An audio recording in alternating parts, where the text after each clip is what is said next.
Mitochondria single होते हैं mitochondrion. एक माइटोकॉन्ड्रिया के लिए हम क्या यूज़ करते हैं mitochondrion. Unless specifically stained are not easily visible under the microscope. मतलब ये जो माइटोकॉन्ड्रियन होते हैं माइटोकॉन्ड्रिया, ये ईजिली हम इन्हें अंडर द माइक्रोस्कोप में नहीं देख सकते। इसी वजह से इनके लिए क्या करा जाता है, स्टेन प्रोसेस किया जाता है। माइटोकॉन्ड्रिया को स्टेन किया जाता है। वो स्टेन कौन सा है, जेनस ग्रीन, और वो एक बेसिक डाई है। The number of mitochondria per cell is variable depending on the physiological activity of sales.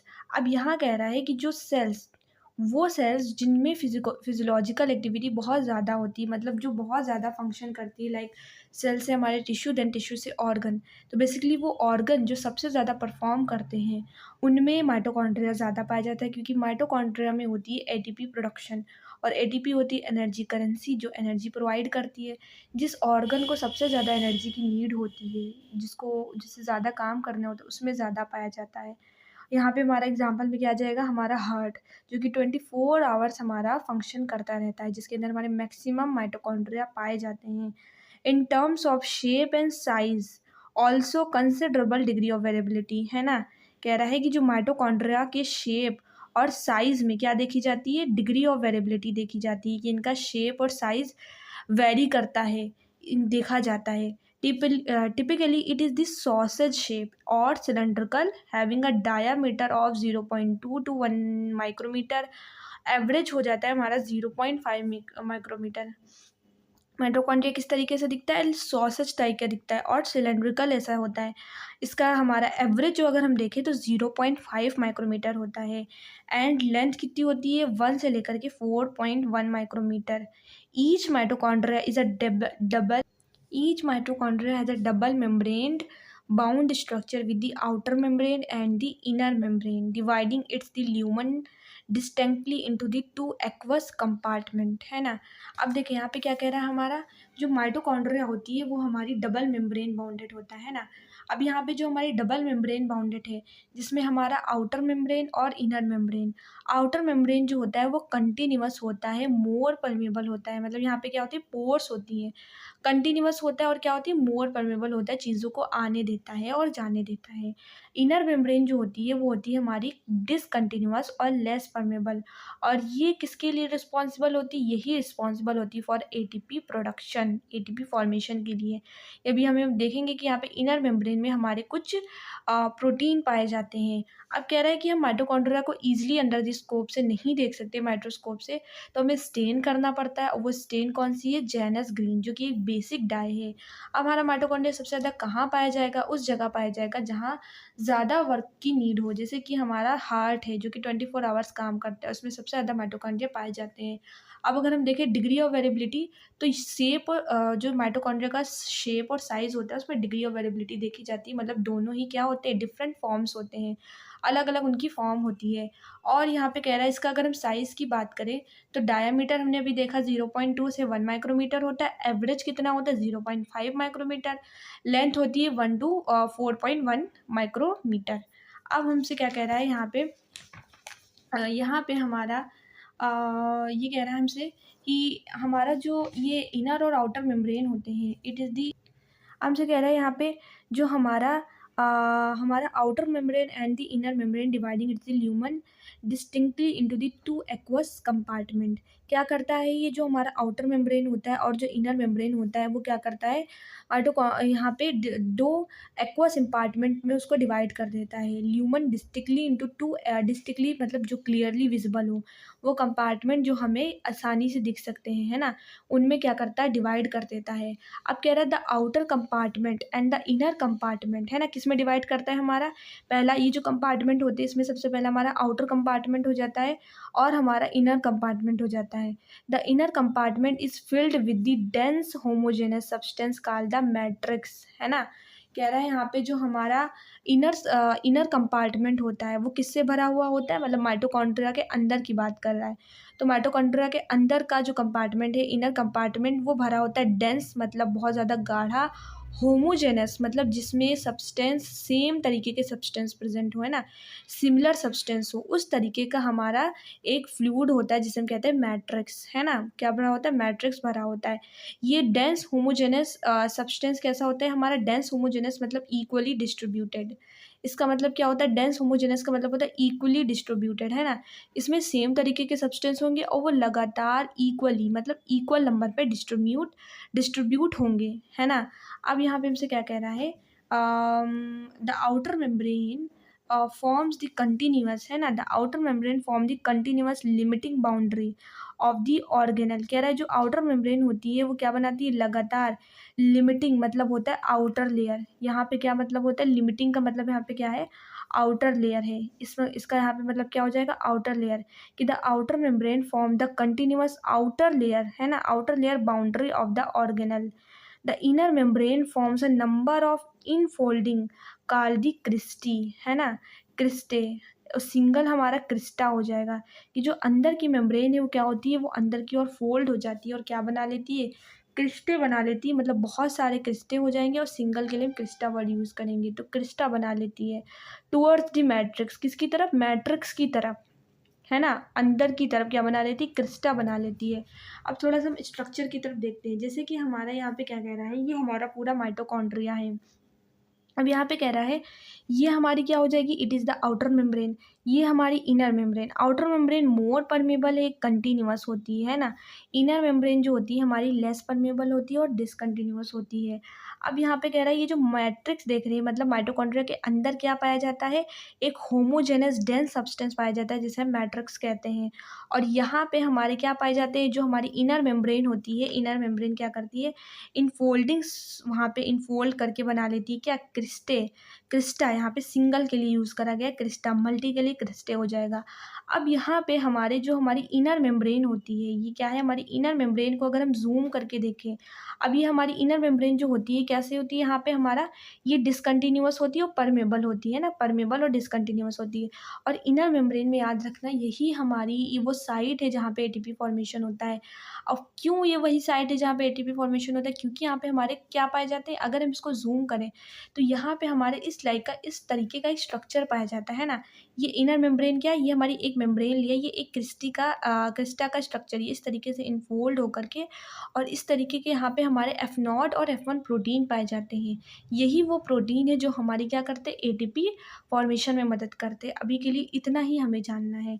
और हम देखें यहाँ पे तो हमारे इसमें एक स्पेस होता है ना, यहाँ पे जो हमारा आउटर मेम्ब्रेन है और जो इनर मेम्ब्रेन है, इन दोनों के बीच में एक स्पेस होता है जिसे हम कहते हैं इंटर मेम्ब्रेन स्पेस, है ना, इंटर मेम्ब्रेन स्पेस। ये बीच में हमारे आउटर और इनर मेम्ब्रेन के बीच में पाया जाता है इंटर मेम्ब्रेन स्पेस। अब यहाँ पे हमारा जो माइटोकॉन्ड्रिया होता है इसका खुद का डीएनए होता है ना, इसका खुद का सर्कुलर डीएनए होता है, डबल सर्कुलर डीएनए होता है। और ये क्या है, it is the single molecule, NCERT में लिखा हुआ है कि यहाँ पे जो माइटोकॉन्ड्रिया में जेनेटिक मटेरियल पाया जा रहा है वो क्या है, उसके लिए वर्ड यूज़ करा है सिंगल मॉलिक्यूल। सिंगल मॉलिक्यूल का मतलब है कि वो एक डीएनए, वो एक डबल सर्कुलर डीएनए है ना। सिंगल मॉलिक्यूल का मतलब ये नहीं कि वो सिंगल मेम्ब्रेनस है, सिंगल मॉलिक्यूल है मतलब एक मॉलिक्यूल की तरीके से पाया जा रहा है, वो एक सर्कुलर है, डबल स्टैंडर्ड डीएनए है। अब कह रहा है the cristae increase the surface area, है ना। अब ये जो क्रिस्टे हैं जो अंदर की ओर इनफोल्ड हो गए हैं वो क्या कर रहे हैं, बेसिकली वो जो माइटोकॉन्ड्रिया के अंदर का सरफेस एरिया बढ़ा रहे हैं, है ना, बहुत ज़्यादा सरफेस एरिया कर रहे हैं। जैसे हमने मीजोजोम में पढ़ा था, वो क्या करते हैं, प्लाज्मा मेम्ब्रेन का सरफेस एरिया बढ़ाते हैं। इस तरीके से जो क्रिस्टा है ये क्या करते हैं, हमारे माइटोकॉन्ड्रिया के इनर मेम्ब्रेन का सरफेस एरिया बढ़ाते हैं।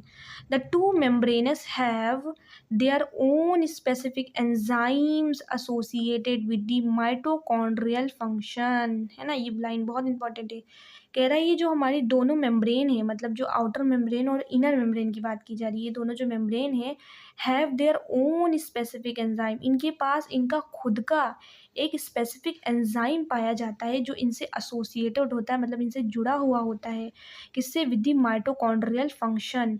जो माइटोकॉन्ड्रिया के जो फंक्शन होते हैं, जो वो फंक्शन करता है उससे एसोसिएटेड होता है एक स्पेसिफिक टाइप का एंजाइम जो दोनों मेम्ब्रेन के पास होता है ना। यहाँ पे देयर ओन स्पेसिफिक का मतलब क्या है, देयर ओन स्पेसिफिक का मतलब है कि इनके पास खुद का एंजाइम पाया जाता है है ना, क्या पाया जाता है, इनके पास खुद का एंजाइम पाया जाता है जो कि माइटोकॉन्ड्रियल फंक्शन कराता है। कह रहा है कि mitochondria are the site of the aerobic respiration, किसके लिए होती है, एरोबिक रेस्पिरेशन की साइट है यहाँ पे हमारी जो माइटोकॉन्ड्रिया है, यहाँ पे क्या होती है, हमारी एरोबिक रेस्पिरेशन है, मतलब ऑक्सीजन की प्रेजेंस में दो तरीके की रेस्पिरेशन होती है, एक होती है हमारी एनारोबिक रेस्पिरेशन और एक होती है एरोबिक रेस्पिरेशन। वो रेस्पिरेशन जहाँ पे हम ऑक्सीजन को लेकर के रेस्पिरेशन रिएक्शन करते हैं, मतलब ऑक्सीजन की नीड होती है, वो एरोबिक रेस्पिरेशन यहाँ पे होती है। They produce cellular energy in the form of ATP, hence are they called a power house of the cell, है ना, power house of the cell कहा जाता है, क्यों, क्योंकि ये क्या करते हैं, they produce cellular energy in the form of, क्या करते हैं, जो सेलुलर की एनर्जी होती है, जो सेल की एनर्जी होती है ना, वो किस फॉर्म में, एटीपी के फॉर्म में, एडेनाइन ट्राईफॉस्फेट के फॉर्म में, है ना, एडेनाइन ट्राईफॉस्फेट के फॉर्म में, जिसकी वजह से हम इसको कह देते हैं the power house of the cell, mitochondria को। The matrix also possess single circular DNA molecule, है ना, सिंगल सर्कुलर डीएनए मॉलिक्यूल। अब इस सिंगल में कंफ्यूज नहीं होना है कि सिंगल का मतलब ये नहीं है कि DNA is a single membrane, है ना, ये डबल मेम्ब्रेन है ना, कैसा है हमारा, डबल सर्कुलर डीएनए है, बट सिंगल यूज़ करा है क्योंकि एक मॉलिक्यूल की तरीके का है ना, it is the single circular DNA molecule, but है क्या, ये डबल स्ट्रैंडेड है, स्ट्रैंडेड डबल है, सिंगल मॉलिक्यूल है, एक मॉलिक्यूल है, मतलब अ फ्यू आरएनए मॉलिक्यूल्स, कह रहे हैं कुछ आरएनए मॉलिक्यूल्स हैं और राइबोसोम है ना, RNA molecules and ribosome 70s and the components required for the synthesis of protein। कह रहा है यहाँ पे जो मैट्रिक्स है also the possess a single circular DNA molecule, कुछ आरएनए मॉलिक्यूल्स होते हैं और राइबोसोम है ना, जो कि 70s, जिसमें हमारा 70s डीएनए पाया जाता है, 70s double stranded circular DNA पाया जाता है, ये वो कंपोनेंट्स है जो कि क्या करते हैं, प्रोटीन बनाते हैं, required for the synthesis of protein. The mitochondria divide by fusion. अब माइटोकॉन्ड्रिया किस तरीके से डिवाइड होता है, फ्यूजन के तरीके से डिवाइड होता है, मतलब दो हिस्सों में डिवाइड हो जाता है बाय फिशन के तरीके से, है ना, बाय फिशन के तरीके से। मतलब यहाँ पे हमारा अगर हम देखें जो माइटोकॉन्ड्रिया है ना, माइटोकॉन्ड्रिया और क्लोरोप्लास्ट जो हमने पढ़ा था, ये दो ऐसे ऑर्गेनेल है जिनके पास खुद का ओन स्पेसिफिक डीएनए होता है, डबल स्ट्रैंडेड डीएनए होता है, तो इन्हें इनको एज अ कंपेयर करा जाता है बैक्टीरिया से, है ना, क्योंकि बैक्टीरिया के पास भी क्या है, हमारा 70s होता है, हमारा 70s राइबोसोम होता है हमारा यहाँ पे, और हमारा डबल स्ट्रैंडेड डीएनए होता है, डीएनए मॉलिक्यूल होता है डबल स्ट्रैंडेड, वहाँ पे भी 70s होता है, उनके पास भी 70s होता है, इनका खुद का डीएनए होता है, और ये भी क्या करते हैं, जो माइटोकॉन्ड्रिया होती है ये भी फिशन की मदद से डिवाइड करते हैं, जैसे हमारे बैक्टीरिया डिवाइड करते थे, इसी तरीके से इनको क्या करा जाता है, एज अ कंपेयर करा जाता है बैक्टीरिया से। यहाँ पे कह रहा है, यहाँ पे जो माइटोकॉन्ड्रिया किसके लिए रिस्पॉन्सिबल होता है, हमारी ये साइट होती है एरोबिक रेस्पिरेशन के लिए, है ना, एरोबिक रेस्पिरेशन में हमारी कौन सी आ जाएगी, ईटीएस और हमारी क्रैब साइकिल, इन दोनों में हमारी ये रेस्पिरेशन है, एरोबिक रेस्पिरेशन की ये एग्जांपल है, ये इलेक्ट्रॉन ट्रांसपोर्ट सिस्टम और क्रैब साइकिल, ये दो रिएक्शन है जो कि हमारी क्या होती है, माइटोकॉन्ड्रिया के अंदर होती हैं, और यहाँ पे ऑक्सीजन लगता है ना, कौन सी, ईटीएस और क्रैब साइकिल, ये हमारी एरोबिक रेस्पिरेशन की रिएक्शन होती हैं, है ना। अगर हम यहाँ पे स्ट्रक्चर देखें तो हमने देखा यहाँ पे ये सबसे ऊपर वाली हमारी क्या हो जाएगी, इट इज़ दी आउटर में, यहाँ पे हमारी ये हो गई आउटर मेम्ब्रेन, है ना, आउटर मेम्ब्रेन, और ये अंदर वाली हो गई इनर मेम्ब्रेन। इनर मेम्ब्रेन ने इस तरीके से इनफोल्डिंग क्रिएट कर ली है, जिन्हें हम क्या कह रहे हैं, क्रिस्टे कह रहे हैं, है ना, क्रिस्टे कह रहे हैं। अब यहाँ पे जो हमारी आउटर मेम्ब्रेन है और जो इनर मेम्ब्रेन, इनके बीच में क्या पाया जाता है, इस तरीके से ये जो हमारा स्पेस पाया जाता है, जिसे कहते हैं हम इंटर मेम्ब्रेनस स्पेस कहते हैं, है ना। और यहाँ पे अंदर का पार्ट हमारा कहलाता है, जो कि homogeneous substance, dense homogeneous substance से बना हुआ होता है, वो होता है हमारा मैट्रिक्स।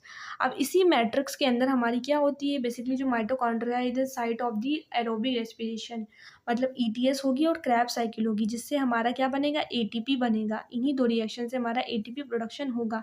लेकिन ये रिएक्शन बेसिकली माइटोकॉन्ड्रिया के किस पार्ट में हो रही है, मैट्रिक्स में, याद रखना है।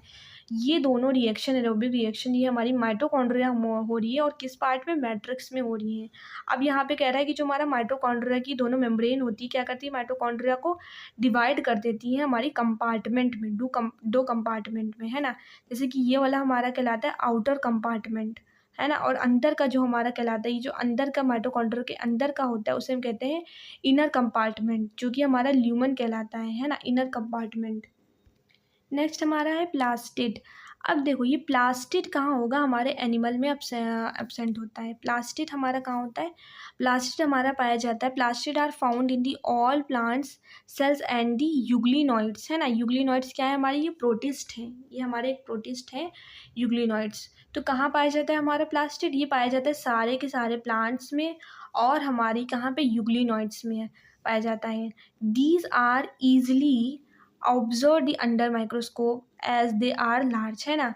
ये हमारे जो होते हैं अंडर द माइक्रोस्कोप में आसानी से देखे जा सकते हैं। इनके लिए हमें कोई भी स्टेनिंग प्रोसेस की ज़रूरत नहीं है। माइटोकॉन्ड्रिया को स्टेन किया गया था जेनस ग्रीन से, लेकिन यहाँ पे कोई भी स्टेनिंग प्रोसेस की ज़रूरत नहीं है, क्योंकि ये लार्ज होते हैं, माइटोकॉन्ड्रिया से बहुत बड़े होते हैं, इसी वजह से इन्हें हम ईजिली अंडर द माइक्रोस्कोप देख सकते हैं। They bear the some specific pigments, है ना। अब प्लास्टिक बेसिकली जो होते हैं, ये इनका ये जो होते हैं इनका ये होते हैं बेसिकली, इनके अंदर पाया जाता है स्पेसिफिक पिगमेंट्स, ये कंटेन करते हैं अपने अंदर कुछ स्पेसिफिक टाइप के pigments, thus imparting specific colours to the plant, है ना। जिसकी वजह से क्या करते हैं ये प्लास्टिड, ये प्लांट को कलर देते हैं। प्लांट का ग्रीन होना, फ्लावर का कलरफुल होना, और प्लांट के अलग अलग जो कलर्स आते हैं वो किसकी वजह से आते हैं, इन्हीं प्लास्टिड की वजह से आते हैं। जो ये प्लास्टिड करते हैं अपने अंदर, ये पिगमेंट्स रखते हैं इस तरीके से, जो कि क्या करते हैं, रिस्पॉन्सिबल होते हैं कलर के लिए, based on the type of pigments. अब यहाँ पे प्लास्टिड को डिवाइड किया गया है, क्लासीफाई किया गया है टाइप्स ऑफ प्लास्टिड, बट किस बेसिस पे, based on the type of pigment. ये प्लास्टिड हमारा किस तरीके का पिगमेंट अपने अंदर रख रहा है, उसके बेसिस पे इनको डिवाइड किया गया है, इनको क्लासीफाई किया गया है। कैन बी क्लासीफाइड इनटू, किस किस में पार्ट में, हमारा क्लोरोप्लास्ट, क्रोमोप्लास्ट और ल्यूकोप्लास्ट। ये 3 तरीके के हमारे प्लास्टिड होते हैं, किस बेसिस पे, कलर के बेसिस पे। जैसे कि फॉर एग्जांपल क्लोरोप्लास्ट में, अगर हम क्लोरोप्लास्ट कहते हैं क्योंकि इनके अंदर पाया जाता है ग्रीन पिगमेंट, है ना, ग्रीन पिगमेंट पाया जाता है। अब यहाँ पे एक एक करके हम सारे प्लास्टिड को पढ़ने वाले हैं। जैसे कि सबसे पहला हमारा आ रहा है द क्लोरोप्लास्ट, है ना। ये जो क्लोरोप्लास्ट होता है वो कंटेन करता है क्लोरोफिल। अब ये जो ग्रीन पिगमेंट है, इस ग्रीन पिगमेंट का नाम क्या है, क्लोरोफिल, है ना। ये क्लोरोफिल होता है जो कि ग्रीन होता है। एंड द कैरोटिनॉइड पिगमेंट, कौन कौन से 2 पिगमेंट कंटेन करता है, एक तो हमारा क्लोरोफिल और एक होता है carotenoid pigment, which are responsible for trapping the light energy essential for photosynthesis, है ना। ये क्या करते हैं, जो क्लोरोफिल होते हैं और जो ये कैरोटिनॉइड होते हैं, ये हमें मालूम है जो क्लोरोप्लास्ट में पिगमेंट होते हैं फोटोसिंथेसिस के लिए होते हैं। लेकिन कैसे फोटोसिंथेसिस कराते हैं, ये लाइट को ट्रैप करते हैं। ट्रैप का मतलब होता है पकड़ना, है ना। ये लाइट एनर्जी को जो होती है, सनलाइट आती है उसको ट्रैप करके ट्रैपिंग करते हैं, ट्रैपिंग दी लाइट एनर्जी, और फिर क्या होती है, हमारी फोटोसिंथेसिस रिएक्शन होती है, जिसकी वजह से हमारा फोटोसिंथेसिस होता है ना। इन द क्रोमोप्लास्ट, अब हमारा सेकेंड है हमारा क्रोमोप्लास्ट। ये फैट सॉल्युबल होता है ना। इसमें पाया जाता है हमारा fat soluble carotenoid pigment. Chromoplast में क्या पाया जाता है, हमारा फैट सॉल्युबल कैरोटिनॉइड पिगमेंट। ये कैरोटिनॉइड पिगमेंट जो कि फैट में सॉल्युबल होता है, घुल जाता है, तो ये हमारा पिगमेंट पाया जाता है। इससे हम कहते हैं लाइक अ कैरोटीन, है ना। ये कैरोटिनॉइड पिगमेंट जो होता है इसे हम कहते हैं लाइक अ कैरोटीन। अब ये जो हमारा क्रोमोप्लास्ट होता है, इन्हीं की वजह से हमारे वेजिटेबल्स का कलर आता है ना। जो वेजिटेबल्स होती हैं हमारी, जैसे कि हमारी जितनी भी टाइप की वेजिटेबल्स है, हमारी ब्रिंजल हो गई, हमारे पोटैटो, टोमेटो, इनका कलर्स जो होता है ये इन्हीं की वजह से, जो क्रोमोप्लास्ट है इनमें ये जो कैरोटिनॉइड लाइक कैरोटीन पिगमेंट जो होता है, इन्हीं की वजह से डिफरेंट टाइप ऑफ कलर के वेजिटेबल्स हमें ऑब्टेन्ड हो पाते हैं। बेसिकली कैरोटीन होता है, और क्या होता है हमारा जेंटोफिल होता है, और अदर आर प्रेजेंट्स, है ना। कौन कौन से हमारे पिगमेंट्स होते हैं, एक तो हमारा कैरोटिनॉइड होता है जिसे हम कैरोटीन कहते हैं, जो कि फैट सॉल्युबल होता है, जेंटोफिल होता है, और लाइक अदर प्रेजेंट होते हैं। यही पिगमेंट्स होते हैं जो हमारे वेजिटेबल्स के कलर के लिए होते हैं। जैसे कि हमारा टमाटर का लाल होना, वो किसकी वजह से, हमारा इसी कैरोटीन की वजह से, जेंटोफिल की वजह से है ना। This gives the part of the plant of a yellow, orange और रेड कलर। ये क्या देता है, ये प्लांट को अलग अलग तरीके के कलर प्रोवाइड करता है, लाइक येलो हो गया, ऑरेंज हो गया और रेड कलर हो गया, लाइक जैसे हमारा टोमेटो हो गया। अब थर्ड हमारा आ रहा है leucoplast. The leucoplast are the colourless plastid, है ना। इसका कोई भी कलर नहीं होता है। It is the colourless plastid and of a varied shape and size, और इसका जो शेप और साइज़ होता है ये अलग अलग होता है, वेरी करता है विद स्टोर्ड न्यूट्रिएंट के साथ, है ना, जो ये चीज़ें रखेंगे अपने अंदर उसके साथ इनका जो शेप और साइज़ होता है वो अलग अलग होता है। अब यहाँ पे ये ल्यूकोप्लास्ट है, ये भी हमारे कितने तरीके के होते हैं, अलग अलग तरीके के होते हैं। जैसे कि हमारा सबसे पहला है एमाइलोप्लास्ट, है ना।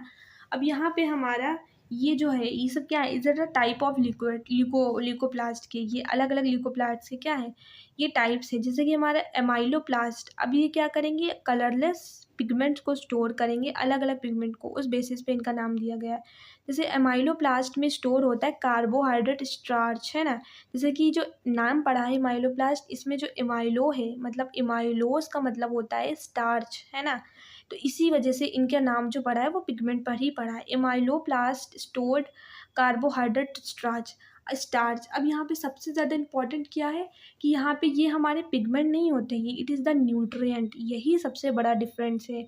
बच्चे इसी में कंफ्यूज होते हैं कि जो हमारा प्लास्टिड है इनको ये बेसिकली क्या करते हैं, पिगमेंट को स्टोर करते हैं, है ना। और पिगमेंट के बेसिस पे ही इनको हमारे क्लासिफाई किया गया है। लेकिन जो हमारा ल्यूकोप्लास्ट है इसमें हमारा पिगमेंट नहीं होता, इसमें हमारा न्यूट्रिएंट होता है, they are stored in nutrient, है ना। यही डिफरेंस है इनके अंदर कि ल्यूकोप्लास्ट जो होते हैं वो हमारे कलरलेस होते हैं, वो न्यूट्रिएंट को स्टोर करते हैं। लाइक इमाइलोप्लास्ट जो है वो स्टार्च को स्टोर करता है, स्टार्च एक न्यूट्रिएंट है। एग्जाम्पल में पोटैटो आ जाएगा, है ना। पोटैटो में हमारे क्या होता है, स्टार्च होता है, बेसिकली वो क्या होता है, वो हमारे इसके अंदर एमाइलोप्लास्ट होते हैं। अब हमारा लियोप्लास्ट है, ये स्टोर करता है ऑयल्स को और फैट्स को, है ना। ऑयल और फैट्स को स्टोर करता है। जैसे कि यहाँ पे था हमारा, they bear some specific pigment thus imparting the specific colours to the plant. क्या करते हैं, इम्पार्टिंग का मतलब होता है यहाँ पे शो करना, दिखाना, है ना। इम्पार्टिंग का मतलब लिख लीजिए, इम्पार्टिंग का मतलब होता है शो करना, दिखाना।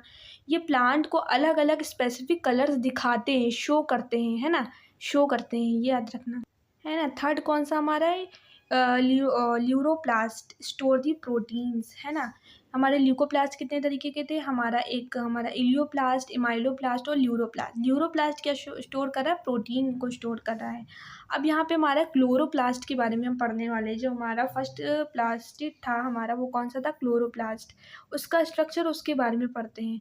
Majority of the chloroplast of the green plant are found in the mesophyll cells of the leaves, है ना।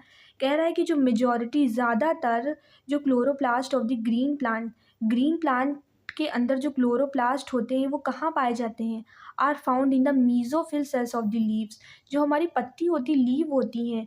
अब जो वो भी क्या है, एक ऑर्गन है, वो एक पार्ट है प्लांट का, वो भी सेल से मिलकर के बनी होंगी, है ना।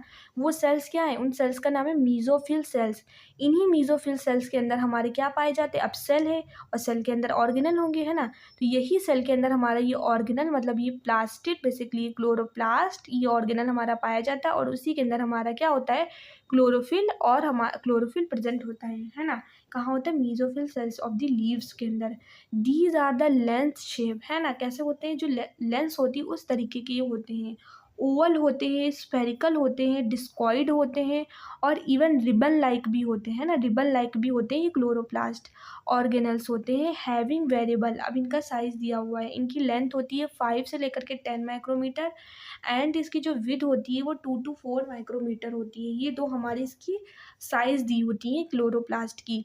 देयर नंबर वेरी, अब यहाँ पे भी इनके क्या करते हैं, नंबर वेरी करते हैं। जैसे माइटोकॉन्ड्रिया में भी नंबर वेरी कर रहे थे डिपेंडिंग ऑन दी सेल, है ना, कि जो सेल हमारा सबसे ज़्यादा फंक्शन करता है। अब यहाँ पे भी हमारे नंबर जो होते हैं वेरी करते हैं, फ्रॉम वेरी नंबर अलग अलग होते हैं। जैसे कि यहाँ पे दिया गया है फ्रॉम 1 पर सेल ऑफ द क्लेमाइडोमोनास, है ना। यहाँ पे बताया गया जो क्लेमाइडोमोनास है, इसके सेल में इसके सेल में कितना पाया जाता है, एक ही हमारा 1 पर सेल, है ना। इसके सेल में सिर्फ एक ही हमारा क्लोरोप्लास्ट प्रेजेंट होता है, एक ही क्लोरोप्लास्ट पाया जाता है। माइटोकॉन्ड्रिया, ये सॉरी, क्लेमाइडोमोनास जो है ये क्या है, एक यूनिसेलुलर एल्गा है, याद रखना। जो हमारा क्लेमाइडोमोनास है वो क्या है, इट्स अ यूनिसेलुलर, एक सिंगल सेल वाला एल्गा है। और ये एल्गा क्या है, it's the lower category of plant, ये प्लांट की सबसे लोअर कैटेगरी होते हैं ना। इनमें हमारा क्या, एक ही हमारा क्लोरोप्लास्ट पाया जाता है। अ ग्रीन एल्गा, है ना। अगर हम बात करें ग्रीन एल्गा मतलब उससे हायर कैटेगरी ऑफ प्लांट, मतलब एल्गा से थोड़े से हायर लेवल वाले जो एल्गा हैं उनमें हमारा 20 to 40 पर सेल है ना, मतलब एक सेल में 20 से 40 भी हमारे क्लोरोप्लास्ट पाए जा सकते हैं इन दी मीजोफिल सेल में, है ना।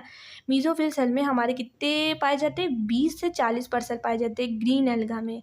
Like a mitochondria the chloroplast are, है ना, कह रहा था लाइक अ माइटोकॉन्ड्रिया की तरह the chloroplast are also double membrane bound, है ना, कि हमारे माइटोकॉन्ड्रिया भी डबल मेम्ब्रेन था, ये भी हमारा डबल मेम्ब्रेन है। ऑफ द टू, है ना, ऑफ द टू मतलब दो मेम्ब्रेन यहाँ पे होंगी। द इनर मेम्ब्रेन, है ना, inner chloroplast membrane is relatively less permeable, है ना, जैसे ये सिमिलर है बिल्कुल माइटोकॉन्ड्रिया की तरह। माइटोकॉन्ड्रिया में भी इनर मेम्ब्रेन लेस परमेबल थी, यहाँ पे भी लेस परमेबल है। और आउटर मेम्ब्रेन कैसी होगी हमारी, द स्पेस जो है space limited by the inner membrane of the chloroplast is called the stroma, है ना। अब देखो वहाँ पे हमने क्या कहा था कि जो हमारा इनर मेम्ब्रेन है वो हमारा डेंस होमोजेनस सब्सटेंस से भरा हुआ है, जैसे हमने मैट्रिक्स कहा था माइटोकॉन्ड्रिया में। लेकिन यहाँ पे जो हमारा लिक्विड पाया जा रहा है, फ्लूइड पाया जा रहा है, वो जो खाली स्पेस है क्लोरोप्लास्ट के अंदर का लिमिटेड, है ना, जो लिमिटेड स्पेस है बाय द इनर मेम्ब्रेन से जो हमारा सराउंडेड है ऑफ द क्लोरोप्लास्ट का, वो इसे हम क्या कह रहे हैं, स्ट्रोमा कह रहे हैं, है ना। अभी स्ट्रक्चर हम देखेंगे। A number of the organised flattened membranous sacs, है ना। अब वहाँ पे हमने क्या देखा था कि वहाँ पे जो हमारी इनर मेम्ब्रेन थी वो इनफोल्ड होकर क्रिस्टा बना रही थी, है ना। मल्टी की बात करें तो क्रिस्टे बना रही थी। यहाँ पे हमारे का क्या बनेगा, यहाँ पे अ नंबर ऑफ बहुत सारे ऑर्गेनाइज्ड फ्लैट तरीके के मेम्ब्रेनस सैक लाइक स्ट्रक्चर पाए जाते हैं, जिसे हम कहते हैं थैलाकॉइड, है ना। क्या कहते हैं हम यहाँ पे, थैलाकॉइड कहते हैं। जैसे कि हमारा ये स्ट्रक्चर है, यहाँ पे क्या है, हमारा स्ट्रक्चर है, यहाँ पे कह रहा है ये स्ट्रक्चर है, ये इसकी क्या है, आउटर मेम्ब्रेन है, it is the inner membrane. और यहाँ पे हमारी आउटर मेम्ब्रेन और इनर मेम्ब्रेन और ये अंदर का जो पार्ट है, ये वाला पार्ट, ये स्ट्रोमा कहला रहा है। और स्ट्रोमा के अंदर ये ऑर्गेनाइज्ड, है ना, ऑर्गेनाइज्ड मेम्ब्रेनस सैक्स पाई जाती हैं, जिन्हें हम कहते हैं थैलाकॉइड, है ना। ये थैलाकॉइड क्या है, ये ऑर्गेनाइज्ड मेम्ब्रेनस सैक्स होती हैं, है ना। ये हमारी क्या है, ऑर्गेनाइज्ड मेम्ब्रेनस सैक्स होती हैं। यहाँ पे हम देखेंगे, अगर हम ल्यूकोप्लास्ट की बात करें तो ये इंपॉर्टेंट याद रखना कि जो हमारे प्लास्टिड है उनके अंदर पिगमेंट होता था, ठीक है। लेकिन जो प्लास्टिड का जो ल्यूकोप्लास्ट है उनमें हमारा पिगमेंट नहीं होगा, उनमें हमारे न्यूट्रिएंट होंगे, है ना, न्यूट्रिएंट होंगे। जैसे एमाइलोप्लास्ट में हमारा स्टार्च था, स्टार्च एक तरीके का न्यूट्रिएंट है जो पोटैटो में होता है। लियोप्लास्ट में हमने देखा था कि ऑयल और फैट था, तो ऑयल और फैट क्या है, एक न्यूट्रिएंट है, बॉडी के लिए तो एक न्यूट्रिएंट ही होते हैं। ल्यूरोप्लास्ट में हमारा प्रोटीन था, है ना, ये सारे प्रोटीन, ऑयल, फैट और हमारा ये जो स्टार्च, ये सब हमारे न्यूट्रिएंट है। याद रखना है कि leucoplast is the stored the nutrient but other plastid are stored the pigment, ठीक है। अब यहाँ पे हमारा नेक्स्ट क्या कह रहा था, नेक्स्ट हमसे कह रहा था यहाँ पे अलग अलग तरीके के हमारे मतलब number of organised flattened membranous के सैक्स होते हैं, जिन्हें हम थैलाकॉइड कहते हैं, are present in the stroma. अब ये थैलाकॉइड कहाँ है, स्ट्रोमा के अंदर है ना, अभी देखा हमने। Thylakoid are arranged in the stacks thylakoid are arrange in the stacks like the piles of coins, है ना। एक पाइल्स की मतलब पाइल की तरीके के कॉइन्स लाइक सिक्के की तरीके के हमारे स्ट्रक्चर पाए जाते हैं, स्टैक्स पाए जाते हैं, जिन्हें हम कहते हैं काल्दी ग्रैना, है ना, ग्रैना। अब यहाँ पे बहुत सारे ग्रैना हो जाएंगे, सिंगल के लिए हम यूज़ करेंगे ग्रैनम, एक की बात करेंगे तो ग्रैनम, बहुत सारी बात करेंगे तो ग्रैना। तो ये थैलाकॉइड हमारे किस में प्रेजेंट है, ये हमारे पाए जाते हैं हमारे पाइल्स लाइक कॉइन्स की तरीके के स्ट्रक्चर में पाए जाते हैं, हमें जिसे कहते हैं ग्रैना, है ना। और द इंटरग्रेनल थैलाकॉइड्स, ये बहुत इंपॉर्टेंट है, इन्हें हम क्या कहेंगे, ये जो हमारे थैलाकॉइड इनके अंदर पाए जाते हैं, तो इनके हम कंबाइंड फॉर्म में इनको हम क्या कहेंगे, इंटरग्रेनल थैलाकॉइड्स। अब जैसे यहाँ पे हम देखें तो यहाँ पे हमारा क्लोरोप्लास्ट है।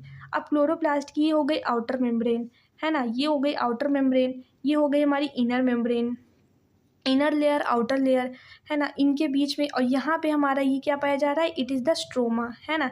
यहाँ पे स्ट्रोमा है, जो खाली पार्ट है स्ट्रोमा है। और ये स्ट्रोमा ये किसका साइट है, ये साइट है site of the dark reaction. जैसे माइटोकॉन्ड्रिया में देखा था कि matrix is the site of respiration, aerobic respiration. And तो क्लोरोप्लास्ट में जो स्ट्रोमा है it is the site of dark reaction, है ना। यहाँ पे एंजाइम भरे होंगे जो डार्क रिएक्शन को कराएंगे। अब ये हमारे क्या है, इट इज़ द वन, एक हमारा क्या है, इट इज़ द थैलाकॉइड, है ना। अब इस एक को हम क्या कह रहे हैं, थैलाकॉइड या ग्रैनम। इनको हम क्या कह रहे हैं, थैलाकॉइड या ग्रैनम। क्यों, क्योंकि यहाँ पे ये पूरे हैं क्या, ये सारे को, इन सबको मिलाएं तो इनको हम कहेंगे ग्रैना। क्या कहेंगे, ग्रैना। या IgT मतलब इंटरग्रैनम थैलाकॉइड, क्या कहेंगे, इंटरग्रैनम थैलाकॉइड या ग्रैना, इस पूरे स्ट्रक्चर को। और इसमें एक हमारा क्या करा रहा है, ग्रैनम या थैलाकॉइड, ये याद रखना है। और ये जो ये इंटरग्रैनल थैलाकॉइड मतलब ग्रैना को, एक ग्रैना को दूसरे ग्रैना से जोड़ रहा है, वो स्ट्रक्चर क्या कहला रहा है, it is the tubule like, जो है एक ट्यूब लाइक स्ट्रक्चर है, उसे हम कह रहे हैं स्ट्रोमा लैमेला। ये बहुत इंपॉर्टेंट है, ये कौन सा स्ट्रक्चर है, it is the stroma lamella structure. इसी थैलाकॉइड के अंदर, इसी इंटरग्रेनल थैलाकॉइड के अंदर, इसी ग्रेनम के अंदर हमारा प्रेजेंट होता है क्लोरोफिल, है ना। अब क्लोरोफिल कहाँ पाया जा रहा है, इट इज़ द क्लोरोप्लास्ट के ग्रेनम पार्ट में, हमारा एक सिंगल ग्रेनम में हमारा क्लोरोफिल भरा हुआ होता है। In addition thylakoid are arrange in the stacks, है ना। ये स्टैक्स के तरीके से अरेंज होते हैं like the piles of the coins called the grana, है ना, सिंगल ग्रैनम, ग्रैनम या थैलाकॉइड। और क्या कहेंगे, इनको पूरे को हम ग्रैना को क्या कहेंगे, और इंटरग्रैनल थैलाकॉइड। इन एडिशन अब इसके साथ में there are the flat membranous tubules, है ना। अभी जो हमने बीच में बात करा था जिसे हम स्ट्रोमा लैमेला कह रहे थे, तो बीच में जो एक ग्रैना को दूसरे ग्रैना से जोड़ रहा था, उस बीच के पार्ट को हम क्या कह रहे हैं, it is the stroma lamella. ये ट्यूब्यूल्स लाइक होते हैं, stroma lamella connecting the thylakoids of the different grana, है ना। अभी क्या करते हैं, डिफरेंट ग्रैना के थैलाकॉइड को आपस में जोड़ते हैं, थैलाकॉइड को आपस में जोड़ते हैं। The membrane of the thylakoid enclose a space called a lumen, है ना। कह रहा है कि जो मेम्ब्रेन है किसकी, थैलाकॉइड की, वो इनक्लोज होती है।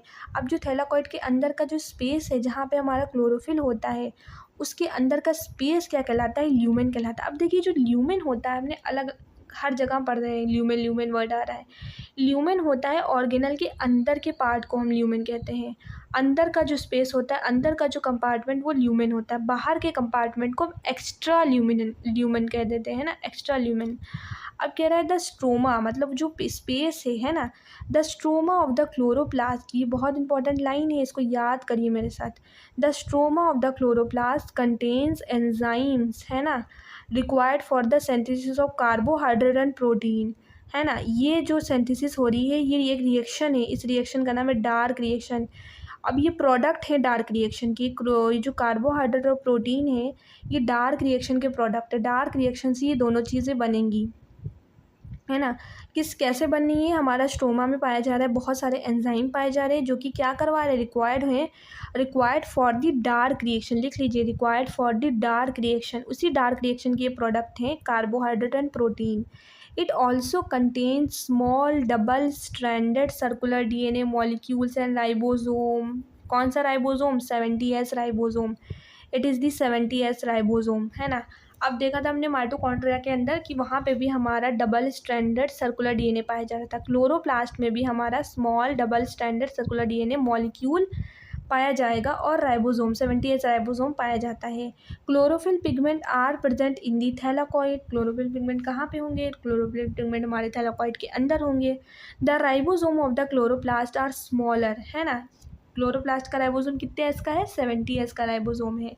देन दी साइटोप्लाज्मिक राइबोसोम, है ना। साइटोप्लाज्मिक राइबोसोम जो होता है सेल का राइबोसोम। राइबोसोम हमारे कहाँ होते हैं, साइटोप्लाज्मिक तो होते हैं ना, साइटोप्लाज्म में होते हैं। और कहाँ ATS राइबोसोम होते हैं, इंडोप्लाज्मिक रेटिकुलम में। इंडोप्लाज्मिक रेटिकुलम में भी ATS राइबोसोम होते हैं और साइटोप्लाज्मिक राइबोसोम भी ATS राइबोसोम होते हैं। क्लोरोप्लास्ट और माइटोकॉन्ड्रिया होते हैं, इन दोनों ऑर्गेनल में हमारे 70S राइबोसोम होते हैं। इसी वजह से इनको एज अ कंपेयर किया जाता है बैक्टीरिया से, है ना। और ये भी क्या करते हैं, बाइनरी फिशन करते हैं। बाइनरी फिशन के थ्रू क्या करते हैं, डिवाइड करते हैं, है ना। अब यहाँ पे पूरा स्ट्रक्चर क्लियर हुआ, ये वाला ये कह रहा है स्ट्रक्चर, यहीं पे हमारा ये क्लोरोप्लास्ट है, ये इसकी आउटर लेयर हो गई, ये इसकी इनर लेयर हो गई, और यहाँ पे ये हमारा पूरा स्ट्रक्चर ग्रैना होगा, या हम इसको कहेंगे इंटरग्रेनम थैलाकॉइड। एक को हम कह रहे हैं थैलाकॉइड जिसके अंदर हमारा क्लोरोफिल भरा है, या इसको हम कह रहे हैं, एक को कह रहे हैं ग्रेनम, है ना, ग्रेनम या थैलाकॉइड। उसके बाद यहाँ पे ये क्या है, खाली स्पेस स्ट्रोमा जो होता है साइट ऑफ डार्क रिएक्शन। यहाँ पे बहुत सारे एंजाइम होते हैं जो डार्क रिएक्शन कराते हैं, फिर डार्क रिएक्शन से हमारा कार्बोहाइड्रेट और प्रोटीन बनता है ना। अब इन एक ग्रैना को और दूसरे ग्रैना को, है ना, डिफरेंट टाइप ऑफ ग्रैनास के थैलाकॉइड को जोड़ने वाला स्ट्रक्चर क्या ला रहा है हमारा, stroma lamella. Stroma lamella tubule like होता है, ट्यूब लाइक होता है। नेक्स्ट हमारा राइबोसोम आ रहा है। Ribosome is a non membrane bounded, है ना, याद रखना, it is the non membrane bounded organelle. Ribosome are the granule structures, है ना, ये छोटे छोटे ग्रेन्यूल्स स्ट्रक्चर होते हैं। First observed under the electron microscope as a dense particle by गॉर्गे पैलेडे 1953 में, है ना। कैसे, गॉर्गे पैलेडे, है ना, गॉर्गे पैलेडे इन 1953 में इनको इलेक्ट्रॉन माइक्रोस्कोप के अंदर इन्हें as a dense particle like देखा गया था। किसको, राइबोसोम को देखा गया था। किनके द्वारा, गॉर्गे पैलेडे एक साइंटिस्ट थे, उन्होंने इन्हें अंडर इलेक्ट्रॉन माइक्रोस्कोप के अंदर इन्हें ऑब्जर्व किया था और इसी वजह से इसका नाम भी क्या दे दिया, एज अ पैलेडे पार्टिकल, ऐसा इनको क्या दे दिया, पैलेडे पार्टिकल नाम दे दिया। किसमें, 1953 में। They are composed of ribonucleic acid, RNA and protein, है ना। अभी हम पढ़ेंगे जो राइबोसोम हमारा है वो बेसिकली किससे बना हुआ होता है। राइबोसोम की हमारी दो सब यूनिट्स होती है। अगर हम बात करें प्रोकैरियोटिक राइबोसोम और यूकैरियोटिक राइबोसोम, दोनों में होता है। ये पूरा हमारा राइबोसोम का ग्रुप है ना, ये पूरा राइबोसोम का ग्रुप है। अब यहाँ पे हमारी एक होती है लार्ज, है ना, लार्ज सब यूनिट और एक स्मॉल सब यूनिट। अब ये जो पूरा राइबोसोम बना है वो किससे बना हुआ है, आरएनए से बना हुआ है और प्रोटीन से बना हुआ है। यहाँ पे हमारा क्या होता है, आरएनए, राइबोसोमल आरएनए और प्रोटीन, ये दोनों मिलकर के हमारे राइबोसोम बनाते हैं, है ना। आरएनए का फुल फॉर्म होता है राइबो न्यूक्लिक एसिड, यहाँ पे आरएनए होता है और हमारा प्रोटीन होता है, ये दोनों मिलकर के राइबोसोम बनाते हैं, है ना। अब यहाँ पे इसकी एक लार्ज सब यूनिट होती है, एक स्मॉल सब यूनिट होती है, दोनों प्रो और यूकैरियोट में दोनों में पाए जाते हैं। कह रहा है they are the composed of ribonucleic acid and the protein and are not surrounded by any membrane, किसी भी मेम्ब्रेन से सराउंडेड नहीं होता है। The eukaryotic ribosome are 80s while the prokaryotic ribosome are 70s। अब आपको एक चीज़ बताते हैं। Each ribosome has the two subunits, larger and smaller subunits. The two subunits of 80s ribosome are or 60s and 40s, while that of 70s ribosome are 50s and 30s, है ना। कि जो 80s ribosome होती है वो 60s और 40s की दो सब यूनिट्स होती हैं, और जहाँ पे 70s राइबोसोम होती है जो हमारा प्रोकैरियोटिक में होता था और क्लोरोप्लास्ट और माइटोकॉन्ड्रिया में होता था, वहाँ पे 70s होता था जो कि 50s और 30s सब यूनिट से मिलकर के बना है। अब हमें एक चीज़ बताइए, जो हमारी सब यूनिट्स होती हैं ये कैसे आई, मतलब जो ये 80s राइबोसोम 60s राइबोसोम जो है ये हमने 60-40s और 50-30s कैसे बताया, क्या ये एडिशन से आया है, नहीं ना। 60 और 50 को अगर हम जोड़े, 60-40 को तो 100 आएगा ना। It is the not a 80, so it is the not a addition, ये कोई एडिशन नहीं है ना, इसे हम जोड़ के ही नहीं बताया गया, ये प्रोसेस होता है। अभी यहाँ पे आएगा प्रोसेस, क्या होता है, सेडिमेंटेशन, है ना। यहाँ पे एक प्रोसेस किया जाता है सेडिमेंटेशन करा जाता है, या एक प्रोसेस होता है सेंट्रीफ्यूगेशन, उससे क्या, उसके द्वारा हमें ये पता चला था कि ये सब यूनिट्स कैसे आई। जैसे कि फॉर एग्जांपल हम देखते हैं यहाँ पे हमारा ये जो सब यूनिट्स होती है, जैसे कि हमारी ये पूरा ग्रुप था राइबोसोम का, तो साइंटिस्ट लोगों ने क्या करा, अब यहाँ पे उनको ये ग्रुप था राइबोसोम का और उन्हें ये भी नहीं पता था कि इसमें से लार्ज सब यूनिट कौन है और स्मॉल सब यूनिट कौन है। तो बेसिकली उनका ये भी नहीं मालूम था कि कौन 80s कौन हमारा 40s है, कौन 60s है, कुछ नहीं पता था, बस उन्हें राइबोसोम था। अब उन्होंने क्या करा, इस राइबोसोम को एक टेस्ट ट्यूब में डाल दिया और क्या करा, तेज़ी से घुमाया, मतलब सेंट्रीफ्यूगेशन कराया। सेंट्रीफ्यूगेशन एक प्रोसेस होता है जिसमें किसी भी चीज़ को बहुत तेज़ी से सेंट्रीफ्यूगेट कराते हैं, है ना, जिससे उसके जो सब्सटेंस होते हैं, उसके जो पार्ट्स होते हैं वो डिस्ट्रीब्यूट हो जाते हैं। तो यहाँ पे भी राइबोसोम के ग्रुप को पूरे टेस्ट ट्यूब में डाल करके तेज़ी से सेंट्रीफ्यूगेट कराया। तो बाद में देखा गया जो टेस्ट ट्यूब में ये राइबोसोम था, यूकैरियोटिक राइबोसोम को पहले डाला गया, तो देखा ये जो यूकैरियोटिक राइबोसोम था वो टेस्ट ट्यूब के एक पार्ट पे जाकर के रुक गया, एक पॉइंट पे जाकर के रुक गया, जिस पॉइंट पे लिखा हुआ था 80s, है ना। बेसिकली वो कहाँ पे रुक गया, 80s पे आके रुक गया। इससे उनको ये ऑब्ज़र्व हुआ कि यहाँ पे जो इसका वेट है ना, राइबोसोम का ये जो टोटल वेट है, यहाँ पे जो बेसिकली 80 एस और 40 60 एस ये बेसिकली वेट बताते हैं राइबोसोम का, हमारी डेंसिटी बताते हैं, डेंसिटी और वेट बताते हैं ना, डेंसिटी एंड साइज़। ये याद रखना, ये जो हमारे 80 60 एस है इनका बेसिकली फंडा ये है कि ये हमारे वेट और डेंसिटी और साइज़ बताते हैं। तो उन्हें ये पता चला कि हाँ, ये जो 80 एस है ये बता रहा है इसका क्या, वेट और साइज़ बता रहा है। अब क्या करना था, यहाँ पे इनको 2 सब यूनिट दिख रही थी, तो इन्हें भी आइडेंटिफाई करा था। तो इन्होंने क्या करा, साइंटिस्ट ने इन्हें तोड़ दिया, इन दोनों सब यूनिट्स को ब्रेक डाउन कर दिया, फिर इनको क्या करा, टेस्ट ट्यूब में डाला। जब टेस्ट ट्यूब में डालकर इन्होंने तेज़ी से घुमाया तो देखा कि यहाँ पे क्या करा, जो हमारा एक सब यूनिट क्या रुक गई 60 एस पे, मतलब वो नीचे आकर बैठी और 60 एस पे रुक गई, और दूसरी वाली वो ऊपर थोड़ा सा रुकी और वो कहाँ पे 40 एस पे रुकी, है ना। तो उन्होंने देखा कि एक जो थी वो 60 एस पे मतलब नीचे आकर के रुक गई और एक 40 एस पे आकर रुकी।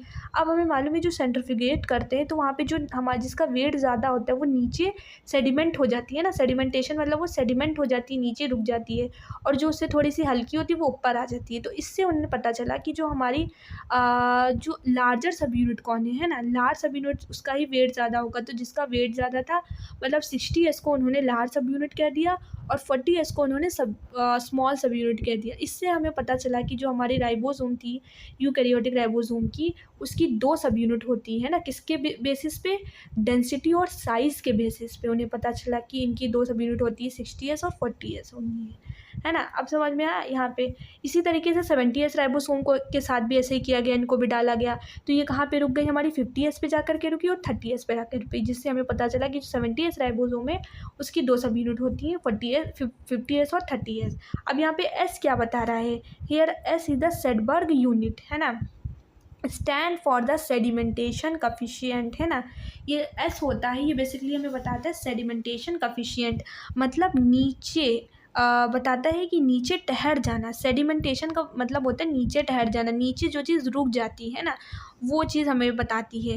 It is the indirectly a measure of a density and size. अब ये जो हमने चीज़ें बताई ये एनसीईआरटी की लाइन एनसीईआरटी में दी हुई है, it is the indirectly measure of the density and size, लेकिन समझ में नहीं आती है। तो अब समझ में आया बेसिकली ये सेडिमेंटेशन का मतलब क्या था, नीचे ठहर जाना, इसका जो मीनिंग है एट द कफिशियंट, और ये इनडायरेक्टली मेजर किया गया था, है ना। ये जो प्रोसेस किया था, ये जो मेजरमेंट किया गया था ये इनडायरेक्टली मेजरमेंट था, किसके बेसिस पे, ऑफ अ डेंसिटी और साइज, राइबोसोम का डेंसिटी और साइज देखा गया था।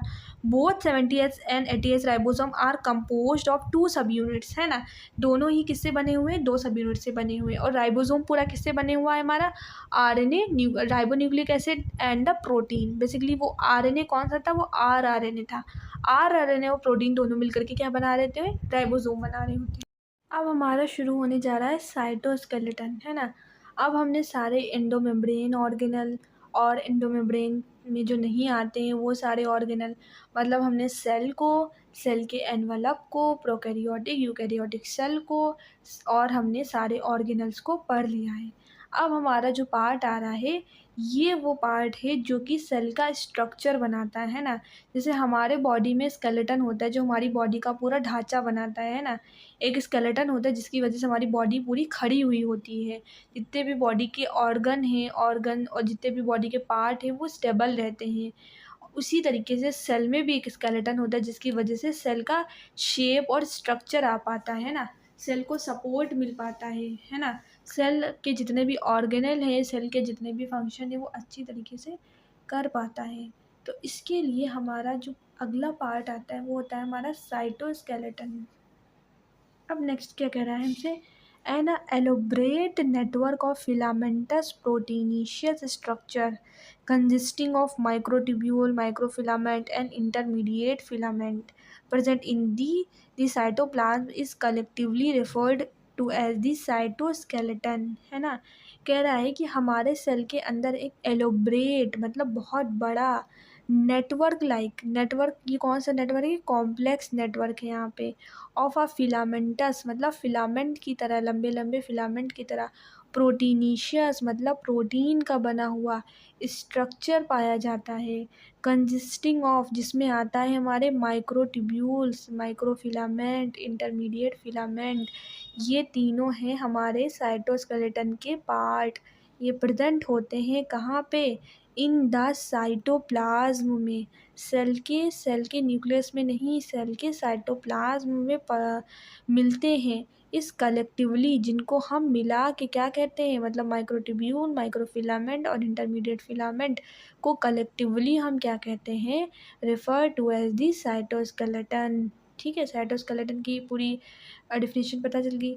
The cytoskeleton in a cell, जो साइटोस्केलेटन होता है सेल के अंदर, आर इन्वॉल्व्ड, वो इन्वॉल्व होता है, इन मैनी फंक्शन, बहुत सारे फंक्शन में इन्वॉल्व होता है, such as a mechanical support, motility, maintenance of the shape of the cells. कौन कौन से फंक्शन, जो सेल होता है उसको मैकेनिकल सपोर्ट देता है, उसको चलने में मदद कराता है, और उसको शेप ऑफ द सेल, जो सेल का शेप होता है उसको मेंटेन रखने में मदद करता है।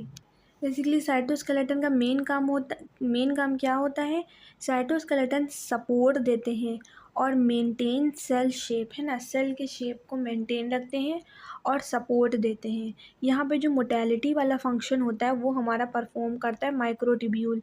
यहाँ पे जो माइक्रोट्यूब्यूल होते हैं वही सेल की मूवमेंट के लिए रिस्पॉन्सिबल होते हैं। और माइक्रोट्यूब्यूल को हम यहीं पढ़ लेते हैं, जैसे माइक्रोट्यूब्यूल जो होता है वो हमारा नॉन कंप्रेसिबल होता है ना। यहाँ पे इसके कुछ प्रॉपर्टीज़ हैं, जैसे कि जो हमारा माइक्रोट्यूब्यूल है वो, इसके अंदर क्या क्या कौन कौन सी चीज़ें होती हैं। माइक्रोट्यूब्यूल सबसे पहले तो यहाँ पे हमारा हेल्प करता है मोटेलिटी में। इसमें मदद करता है हमारा माइक्रोट्यूब्यूल, हेल्प करता है मोटेलिटी मतलब सेल के मूवमेंट में और सेल डिवीजन में, है ना। दो चीज़ों में मदद करता है, सेल को डिवाइड करने में मदद कराता है और मोटेलिटी में मदद करता है। यहाँ पे प्रेजेंट होता है हमारा एक प्रोटीन, माइक्रोट्यूब्यूल एक साइटोस्केलेटन है, इसके अंदर पाया जाता है एक प्रोटीन जिसका नाम है ट्यूबलिन प्रोटीन, है ना।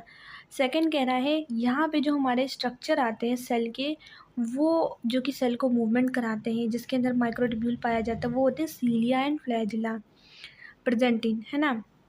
जो सीलिया और फ्लैजिला होता है जो हमारे सेल में पाया जाता है, बेसिकली सीलिया और फ्लैजिला हमारा प्रोकैरियोटिक में भी था, है ना, उसमें भी हमने पढ़ा था, और यूकैरियोटिक में भी हमारे सीलिया और फ्लैजिला होते हैं।